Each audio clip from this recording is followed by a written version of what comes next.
除了这个呢以后呢，我们就来了解一下各种微量营养素啊。这是我刚才提到的那个 DRS 表，它每一个人群中有2张表，这是微量营养素的表格，上面也是密密麻麻的一堆的营养素。我们作为一个营养师，就应该得把上面的各种营养素的需要量都得记住，然后知道这个食物大概含多少，如果有缺口，应该通过哪些食物来补充。如果大家自己感兴趣的话，也可以去网上查一查，比如免费的数据库中。这是美国农业部的数据库，那么他们的食物营养成分非常的准确和详细啊，有一些患者什么的自己感兴趣想算食谱的话，可以去上面去查去。如果再仔细算的话，你还得去评估一下你的3餐的分配是否合理。比如这是我之前评估的一个客户，一个14岁的一个孩子，我把他的饮食日记我给他计算了一下，发现他每天中午吃的非常的多。其实这个如果他下午以及上午的运动量非常高的话是可以的，但是考虑到他说他晚上还得再去上自习什么的，那其实这时候就应当晚餐和早餐一样的丰盛，然后中午适量，保证他的能量的供应。所以说餐次我们也要考虑，各种营养素的满足的率我们都要考虑啊，这就是一个营养师的背后的工作。那其实我平时里所用的不仅仅是手算了啊，我也是花了就是卖几十万元的软件去计算的。那么这出来的一个结果好像是很准确了，很科学了，但其实实际生活中的话，我们不可能每天去算，就包括我自己啊，除了给别人出食谱以外，我自己平时是简单的做一些框架性的一些记录，然后来控制自己的饮食。因此对于孩子来说，孩子他的特点是他的发育是非常快的，他的身体的状况一直在发生变化，然后同时呢，他是又非常的脆弱，比如说他的肾脏，比如说他的肝脏的敏感程度要比成年人高得多，所以我们就需要更加精细的去调整他的营养。精细的方法是怎么样调整呢？其实不是说按照一个绝对值去调整，最好的是动态调整。比如说我们一般建议的是每隔半个月，对于孩子他的身高体重应当有一个记录啊，对于他的甚至有一些常规的，比如说血生化的指标，可能至少每隔半年也需要有一个了解，这样及时的预防他出现像贫血、出现像营养不良、出现他可能肥胖啊等等这些因素。那这是精确的一个方法，就是一定要动态的去调整。那么在调整的时候，还有几些注意事项，比如说我们前面提到的微量营养素的问题那张表格大家其实真的不用去记啊，因为如果孩子出现了一些问题的话，可能是会有一些症状的。那么我这里是一些给大家讲的一些典型的营养缺乏的信号。这里尤其要提醒的是，并不是说出现了这个症状一定是因为这个营养素的缺乏，比如说像牙龈出血，那么有可能是牙龈炎的问题啊。但是如果真的是维生素 C 缺乏的话，它确实会导致牙龈出血，所以大家可以去排查一下啊。包括今天就有一个孩子，然后他家长拿照片来问我，然后我建议他还是可以去服用一些 B 族的维生素来及时的满足维生素 B 的缺乏，因为他的口角炎的症状比较明显。这是一些营养缺乏的信号，如果你能够及时的关注的话，可能孩子他这方面没有什么问题。那除了微量营养素以外，就是热量和宏量营养素。热量上呢，最简单的方法是看他的体重包括成年人也是。其实你真的知道你每天吃了多少热量吗？很多人其实也不知道，对吧？但是你通过你的体重的波动，你就知道最近吃多了还是吃少了。其实孩子也是一样的道理。很小的孩子可以通过生长曲线如果大一些的孩子的话，在不同的省市，特别是像北京啊、上海啊这些直辖市，当地的卫生机构其实都有自己绘制的当地的正常的身高体重以及他的体重指数的这些数据表，大家可以去参考一下，看看自己的孩子最近他的生长发育是否是正常的如果正常的话就不用太担心。那么再有就是产能营养素了，就是蛋白质、脂肪和碳水化合物。其实我经常看到有些人一说到孩子要吃的有营养，就想到的是一定要多吃肉、多吃蛋白质。这导致的一个结果就是，实际上现在我们多数在城市里的孩子，你的蛋白质摄入是容易过量的，而就包括很多成年人，其实特别是男性，你的蛋白质也已经属于一个高蛋白的摄入的状态了。这样的话容易使得孩子更容易肥胖，所以我们建议大家，其实蛋白质上呢，你保证每天适量的就已经够了，或者说你记得今天已经吃了，比如说吃了1个鸡蛋，然后吃了2块肉了，其实就已经足够了。我们更需要关注的是你的碳水化合物以及你的脂肪。碳水化合物这方面建议大家是作为主要的能量来源，就是主食是一定要吃的。脂肪这方面呢，其实你过量一些问题也不太大。我们建议的是杜绝那些不健康的脂肪，比如像饱和脂肪，尽量要少吃。所以这就到了一个什么叫做垃圾食品的特点了。简单来说就是家长要做的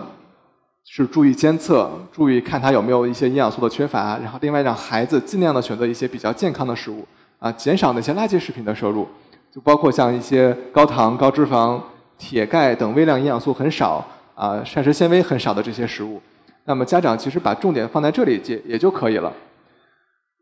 还有一个方法是记录一个饮食日记，就是如果你想要更客观的去了解孩子他吃了多少的话，其实你建议大家把孩子每天吃的饭前饭后你拍照记录一下，然后配合着他的一些症状，包括他的体重，包括他的一些体征的变化，然后来交给专业人士进行判断。就比如说像前面老师提到的过敏的问题，那其实很多的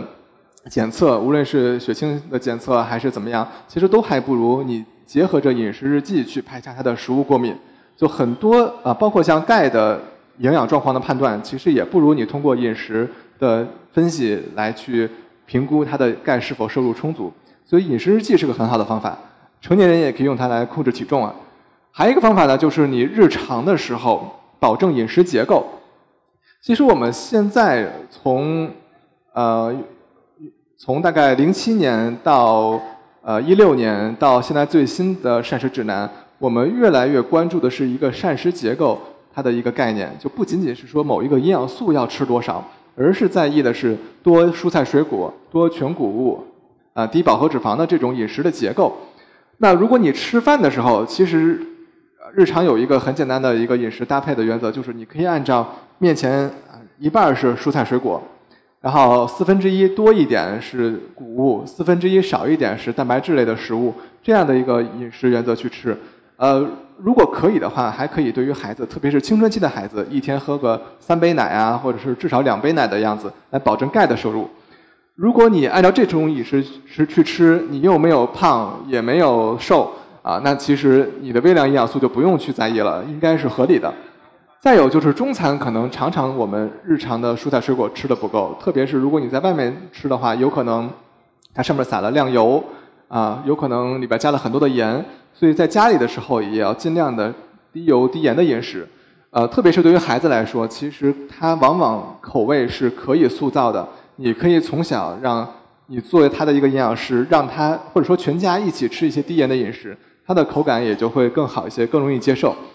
而且除了炒菜，除了放很多的油，其实有很多其他的烹调方法，包括像蒸包括像煮，其实也都可以减少油的摄入，同时也还可以让孩子获得更丰富的营养比如说你可以油煮菜或者是蒸一些青菜也都可以。这张图是中国营养学会对于成年人有一个膳食宝塔，那对于儿童的话有一个膳食算盘，给大家的一个示例就是一天的不同的饮食大概按照什么样的一个比例去吃，可以达到一个比较合理平衡的状态。如果你的食物像这样每天几大类食物也都有体重也都在正常的范围的话，那其实营养上也可以说是做得很均衡很多样了，也不用再担心了。如果你再想去面对日常的各种各样的食物，比如说各种预包装的食品，就是它带包装的那种食品，你要想判断它的营养价值的话，还有一个方法我们是叫营养素的密度。这个单独看这公式可能有点复杂，但其实如果你横向在同类食物进行对比的时候就很简单，就是说按照选择那些热量相对比较少，同时提供的营养素比较多的那些食品。比如说你可能像今天我上午就是不是去交钱嘛，然后顺便去了那个幼儿园，然后遇到了2个粉丝，然后他就问我说就是那儿的家长，然后就问我说我看他们吃的是什么什么一种奶酪，你觉得这个奶酪好不好那关键是看和同类的食品比，其实那款产品可能我也研究过，它就是钠确实比较的多，钙相对比较少。那么在有其他更好奶酪的选择的情况下，那你自然要选更好的奶酪。但如果你和普通的中餐比，其实它里边的盐也不算太多。关键是看你在日常的选择中，在每一个小的选择上，尽量的选择更健康的一些食品，而不是说一定要追求那最完美的状态。比如说像全谷物这个概念，可能在国内一般大家就不太习惯，我们常常吃的都是精白的米面，只吃白米饭。那其实你完全可以用糙米来代替白米，或者至少你加一些薯类，或者加一些杂豆类的，这样就可以延缓血糖的升高。还有就是各类的食物的选择上，你都可以进行一些新的一些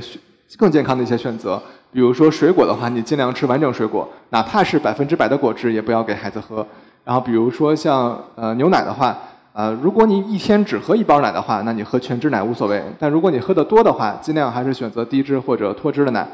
然后还有像蛋白质的来源的话，那些看得见的脂肪，就是比如说肥肉的那部分，还有各种鸡翅的皮下的部分之类的，尽量都不要吃。还有蔬菜各种颜色的蔬菜都可以选择，然后包括豆类也可以多吃一些，大豆类的呢也可以代替一部分的肉类去吃。还有谷物可以选择全谷物，然后油呢，其实对于中国人来说，一般我们首先要注意的是你的油的量，然后以及像高温爆炒这种行为，其实它会大大的增加其中的氧化物。然后其次呢，你可以注意选择一些更健康的一些油脂。所以以上就是今天我的一个分享，就是要想做孩子的营养师，其实很简单，我们真的不用去给他编制一个多么完善的一个食谱，只要你做到食物多样，尽量在生活的小的细节上选择更健康的食物，选择营养密度更高的食物就可以了。以上就是我的分享，谢谢。